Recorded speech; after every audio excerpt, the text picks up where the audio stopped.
Do you remember a time when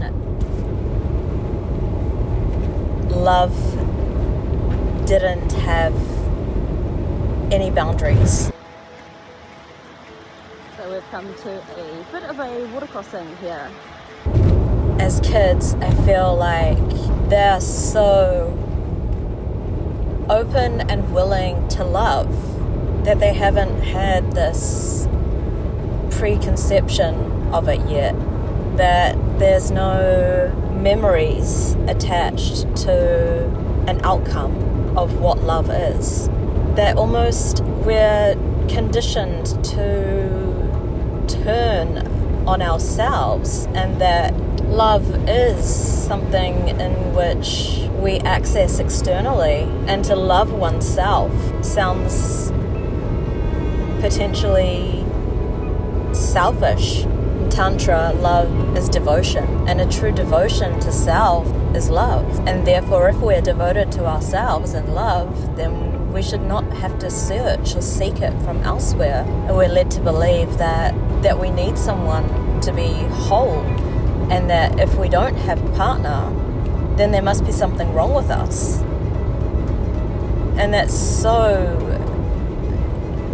can be so true, you know. It's like people look at people and think, oh gosh, well, you know, there must be something wrong with them because they don't have a partner.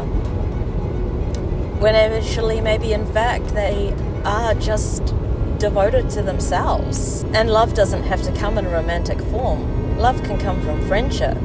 Love can come from nature. I have normally been in relationship with people throughout my life from a young age. A serial relationship hopper, shall we say. And never really sort of searching for it in most cases. It just came along. But I think I attached my love around being wanted, around sex, around lust, around the chase. You know, that excitement that comes from a new relationship, the endorphins. Often ignoring red flags and chasing after what feels good at the time.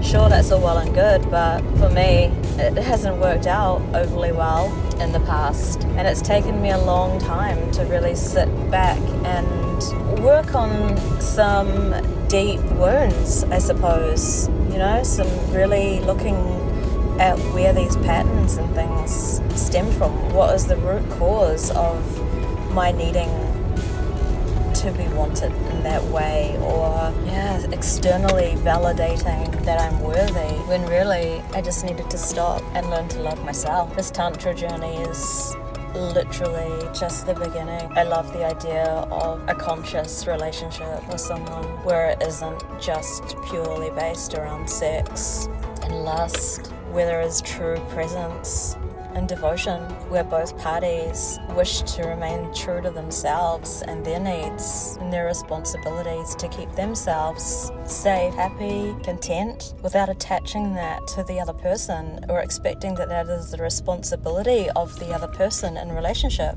So interesting how much we're led to believe in the white picket fence dream, if you like, where not all of us fit into that box. So I invite you to look at your relationships and see how they connect. What are they rooted in? Draws you to those other people?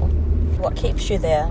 And I will ponder the same. Thanks so much for tuning in, listening and watching. I invite you to stay curious. Until next time, much love and stay safe.